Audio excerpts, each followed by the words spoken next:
to start your business as a young entrepreneur. Common mistakes that are made. The first point is to worry too much about your idea getting stolen.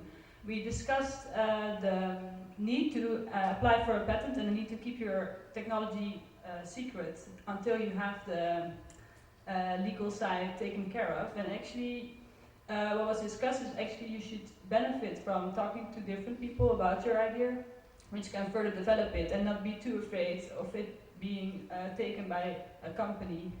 Of course, we had some student in the audience with a high-tech background, and in some cases, if the technology really is your business, you really need to take care of the patent because it is your business actually. But still then in development stage, it's good to talk about idea with other people. Also, the second one is that a lot of people try, for security reasons, they take a job next to their entrepreneurship adventure, and actually it was advised not to do this, because you should just take a chance and go for entrepreneurship full time. The third point was not listening to your customer. If your customer gives you feedback, you should take this into account. It's not all about selling your idea, but you also need to adjust to the market. And the fourth point is don't be afraid to fail. This was also mentioned yesterday during the presentation. And we really need to change people's mindset in order to just take a try and try again.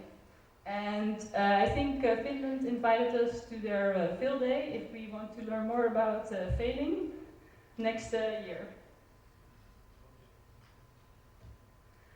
Factors that contribute to success. Well, the first point, you need to have a good team. And what was stated actually is on the slide here.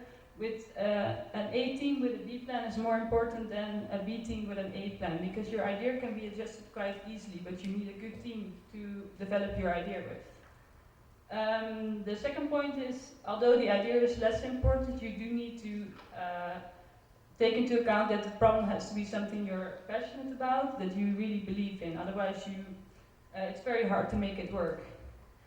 And of course, the third point is networking. So we asked what you can do as a young entrepreneur to establish a network.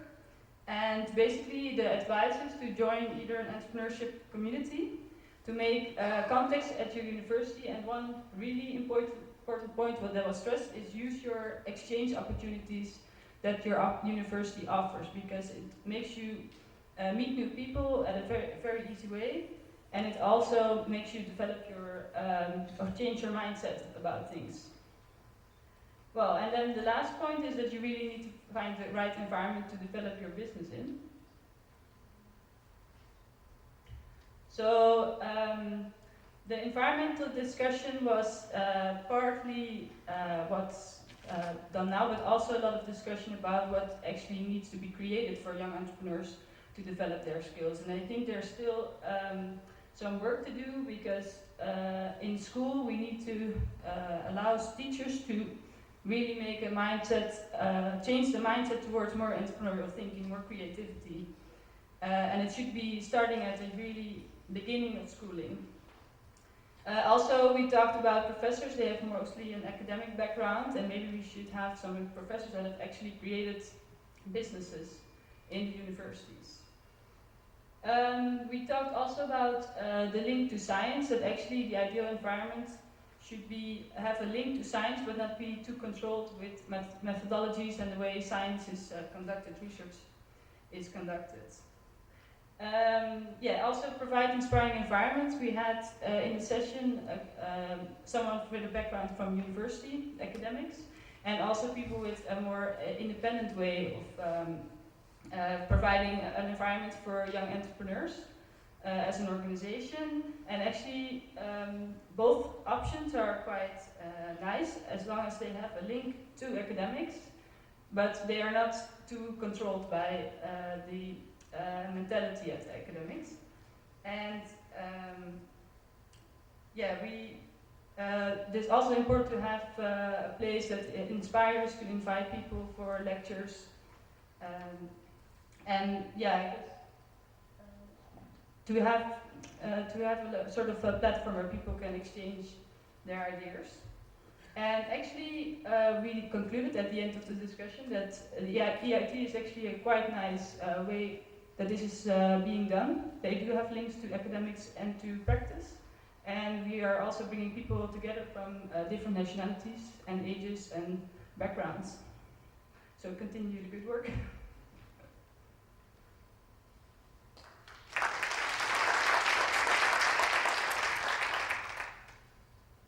Thank you very much, and now the last presentation.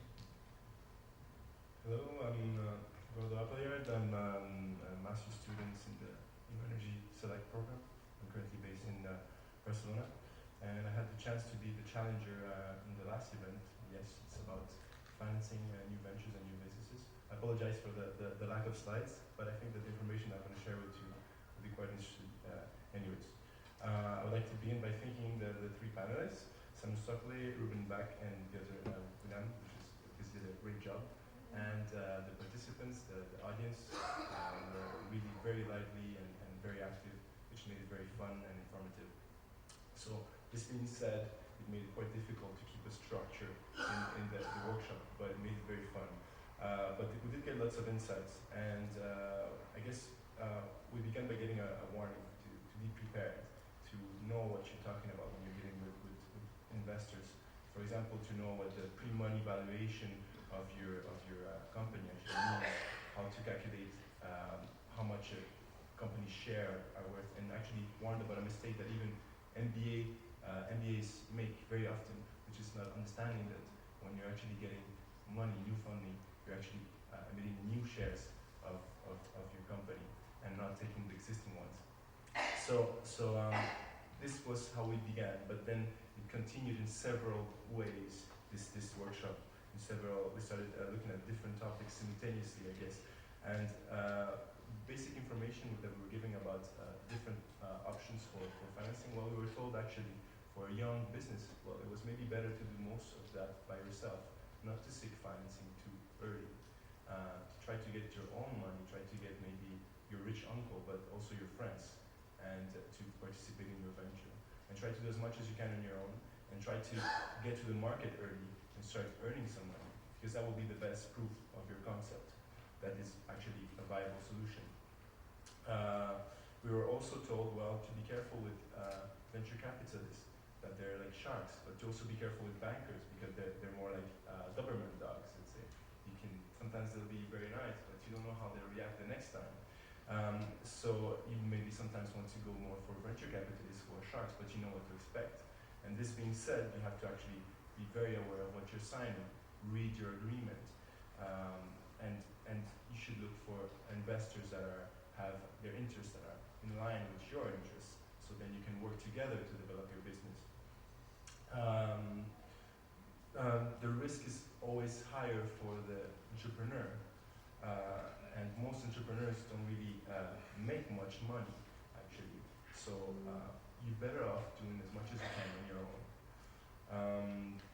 We talked about the difference between Europe and the US, and Ruben Bach, one of the panelists, actually commented that he would not have invested in Mark Zuckerberg's idea. He would not have invested in Facebook. He says that in Europe it would have been very unlikely for a young student entrepreneur to get 10 million euros. So there's a big difference between the two mentalities. He says also that at the moment it is relatively difficult actually to get funding. As an example, he said 15 years ago the seed money in Germany was about 1 billion, and now it is about 100 million. So he said it is quite difficult at the moment.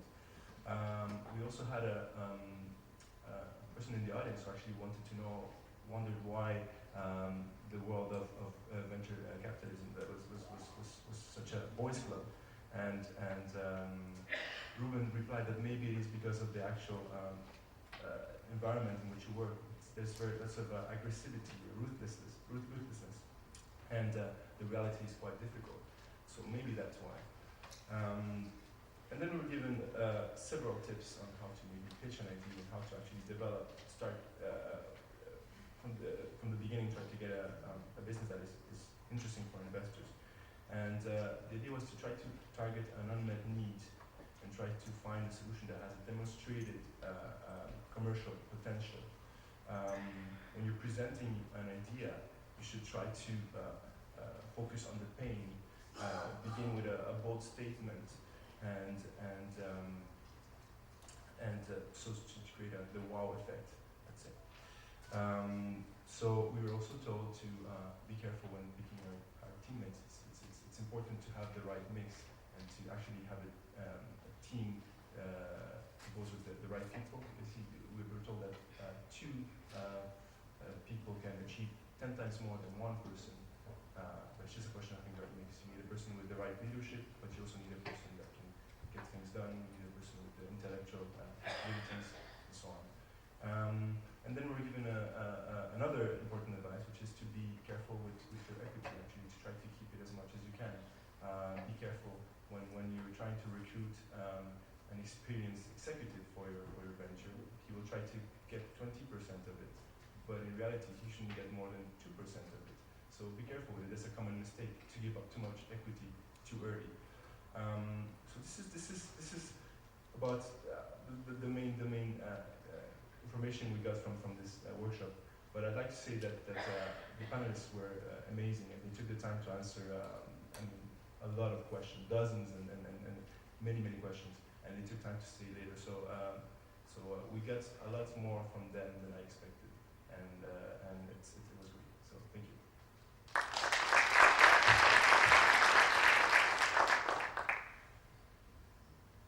If I were to take one point from each of you, I understand that the first on creativity, the outcome would be use creativity to create your own networks in the collocation centers and then link to other collocation centers and get organized yourself in a way Amir and Christo said yesterday, right? Use this creativity to create your own network environment. The second is the session on creativity, the session on nurturing environments, on the EIT, how to fill the gap. I'm not sure that I really find the solution, and I hope that there will be a next session we will brainstorm on how to really make the next step and the next entrepreneurship agenda for the EIT. And the last session, linking with the finance community, I also understand that it's linking with the industrial community being part of the KICS. The environment is tougher than during the internet bubble, but I understand that it only means that there is more money available, actually, from what I understand, than good projects. So the idea is to find good projects, put them with business angels, and then move to venture capital, and ultimately to approach the industry to get to the international global markets. Thank you very much, all, and I understand that we move to the next session without the break. Jose Manuel Laseta, the EIT Director.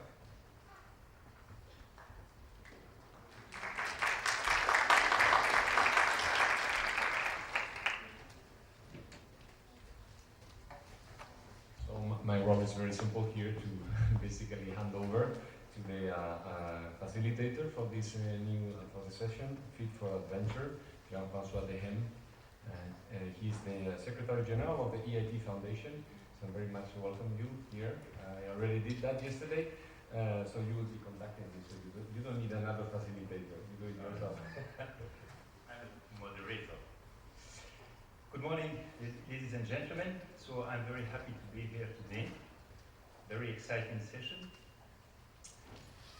Before to start, I want to let's say introduce myself. So I'm coming from the industry. So my former company was Solvay. Solvay is a chemical company, worldwide chemical company.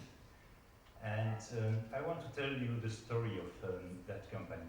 This is a very old company, more than 150 years old. And interesting story is that company has been founded and created by one guy, which is called Ernest Solvay. This guy left school when he was young, and he wanted to work in a laboratory, and finally he found a new process to produce soda ash, a chemical process. And he wanted to, of course, be and industrialized production of the soda ash. So he tried, he invited his brother to join his company, so he tried and failed. Then he invited his family to bring money and funding for his company, he tried and failed again. And after 10 years, finally he succeeded and he built his first factory in Belgium. And what's amazing in that story is that after 20 years, bear in mind that we are early 19th century, after 20 years only, he found his new process. More than 90% of the production of soda ash in the world was produced and manufactured following his new process. So this is something really amazing, because you have to bear in mind that at that time the communication, the traveling and so on was not so easy that is today. Okay, this is just to introduce the subject. And by the way, Solvay used to have a factory close to here. I learned yesterday that it was only 20 kilometers from Krakow. And you know that Jean-Paul II, the Pope, this is an information I transmit to you, he was a worker in that factory at that time. So please don't ask me the link between working at Solvay and the end of his career.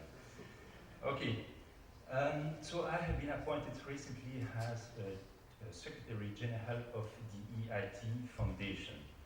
The EIT Foundation is a very, let's say, new entity. It's a startup somewhere. And the foundation and the EIT work close together. So they are complement each other.